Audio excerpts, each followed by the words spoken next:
Welcome to this explainer. Today we're going to take 25 centuries of really dense literary theory and transform it into one massive, thrilling argument about what art actually is and, why it matters so much to us.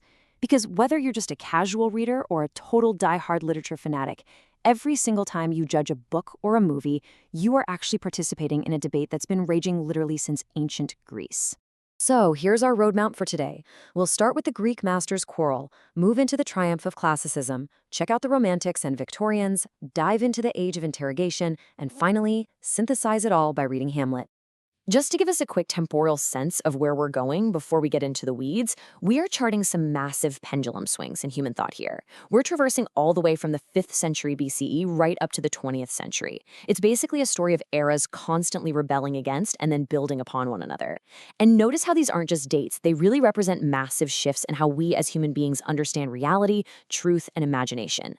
All right, let's jump right in. Section 1, the Greek masters' quarrel. Plato's attack versus Aristotle's defense. We're starting right at the origin of this whole argument with a foundational clash between the philosopher Plato and his brilliant student Aristotle.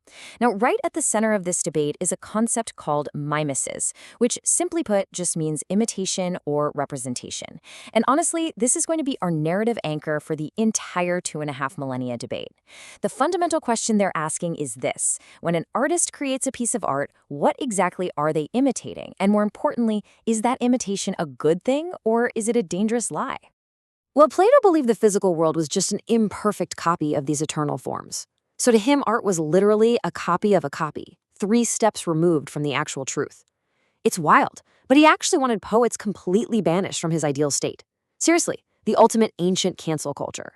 He thought they peddled fake copies that fed the irrational soul and completely corrupted logic. But his student Aristotle, he pushed back. Aristotle defended poetry. He argued that imitation is actually a totally instinctive, natural way that we learn. He said that watching a tragedy doesn't corrupt us. Instead, it allows us to safely experience and purge these really intense emotions, like pity and fear. It's a deeply therapeutic process he famously called catharsis. Moving right along to Section 2, the triumph of classicism, rules, order, and the ancients. So, the pendulum swings forward to the 17th and 18th centuries in Europe. This was an era where critics took that ancient Greek reverence and turned it into strict, systematized rules of order and decorum. Alexander Pope captured this perfectly when he famously declared, "Those rules of old, discovered, not devised, are nature still, but nature methodized." What he's saying here is absolutely crucial. Neoclassical thinkers fully believed the ancient Greeks and Romans had already achieved absolute perfection in imitating reality. So modern writers, they didn't need to reinvent the wheel. They just needed to strictly follow the ancients' rules. They prized order, balance, and rational restraint way above any sort of unregulated genius. But as you might guess, this kind of blind reverence sparked a massive cultural controversy known as the Quarrel of the Ancients and Moderns. It was a real battle of tastes. On one side, you had the hardcore defenders of ancient, unsurpassable authority. On the other side, a group of thinkers totally energized by the scientific progress of figures like Galileo and Newton. They argued that, hey, just as modern science had advanced, modern civilization and literature could absolutely surpass antiquity. It was a fierce, generation-defining cultural battle over authority versus progress. Which brings us to Section 3, Romantics and Victorians, the rebels and the compromisers. By the 19th century, those really strict classical rules began to profoundly chafe the artistic spirit. It completely set the stage for a massive revolt, one fueled by pure emotion and individual genius. You can understand this shift perfectly through critic M.H. Abrams's famous metaphor of the mirror and the lamp.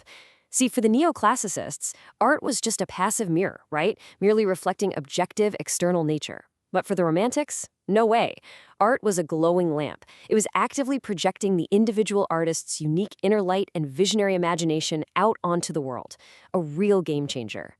For the Romantics, the rigid rules of the past were completely thrown out the window. Artistic value was now entirely relocated into the subjective, creative power of the human mind. And this gave rise to a totally new metric for art, the spontaneous overflow. Just look at William Wordsworth's famous manifesto. Poetry is the spontaneous overflow of powerful feelings. It takes its origin from emotion recollected in tranquility. Now, notice the fascinating paradox here. The raw emotion itself is completely spontaneous and powerful, for sure.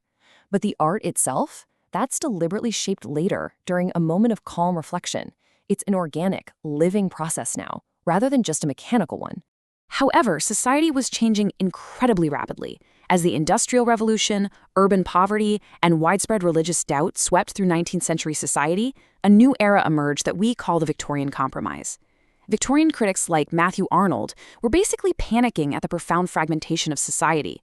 They argued that art couldn't just be about personal visionary emotion anymore. It had an urgent public job to do.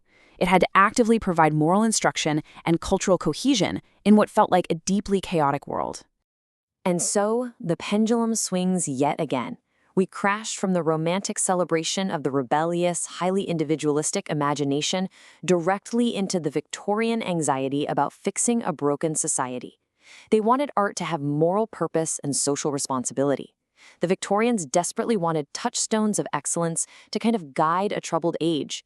Now we hit Section 4, the Age of Interrogation, the 20th century explosion of schools. Entering the 20th century, the shared assumptions of literally all the previous eras completely shattered.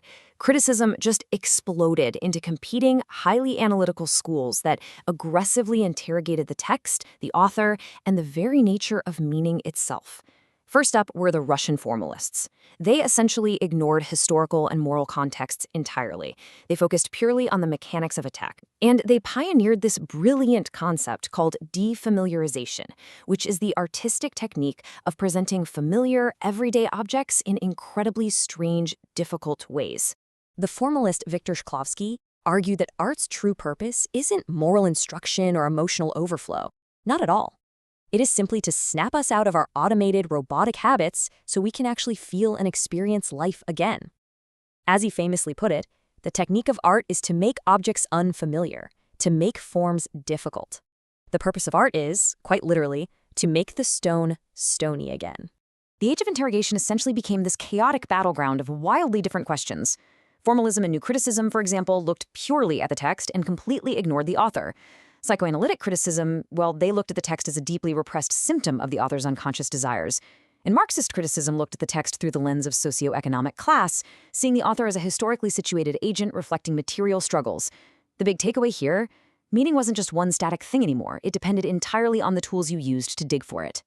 Which finally brings us to Section 5, the synthesis, 2,500 years applied to Shakespeare. Okay, let's ground all of these incredibly dense, high-minded theories by applying them as distinct analytical lenses to a single, very famous test case, Shakespeare's Hamlet. How does a text actually change when we swap out our theoretical glasses? Let's try lens 1, formalism. If you're reading Hamlet as a formalist, you are completely ignoring Shakespeare's biography, his era, and any sort of moral lessons. You don't care about that. Instead, you focus entirely on the mechanics. You're looking at how the timeline is manipulated and how the famous play within a play is utilized as a clever technical device to build suspense and defamiliarize the main revenge plot for the audience. Now, let's swap to lens 2, New Criticism. A new critic would isolate the play entirely from the outside world. They would zoom in incredibly closely on the exact words on the page. They're studying the rich paradoxes of Hamlet's madness, the complex irony, and that constant, chilling imagery of disease and rot in the state of Denmark. They're looking for how all these immense tensions combine to create one organic, unified whole. Switch again, this time to lens 3, psychoanalytic criticism. A Freudian critic would argue that Hamlet's famous delay in killing his uncle has absolutely nothing to do with state politics. Actually, scratch that, they'd say it's an unconscious psychological conflict. Sometimes a cigar is just a cigar, sure, but for a psychoanalytic critic, the text is a dreamlike symptom of repressed Oedipal fantasies. They'd argue Hamlet is paralyzed because his uncle has actually enacted Hamlet's own forbidden, unconscious desires. And finally, let's swap to lens 4, Marxist criticism. An early Marxist critic would look at the exact same play and argue it's fundamentally about material history. To them, Hamlet reflects the concrete, economic, and ideological anxieties of the Elizabethan royal succession crisis. It's a study in the breakdown of ruling class authority and the deep structural anxieties of the state. Totally different perspective, right? So, as we wrap up this explainer, I really want to leave you with this provocative thought. After 2,500 years of debate, from Plato's fear of imitation all the way to the intensely fractured lenses of the 20th century, when you consume media today, which of these critics are you unknowingly being? Are you looking for a moral touchstone, an emotional overflow, a clever structural mechanism, or maybe something hidden deep in the unconscious? This debate isn't just ancient history, guys. It's happening right now, every single time you open a book or watch a movie. Thank you so much for learning with me today, and keep questioning what you read.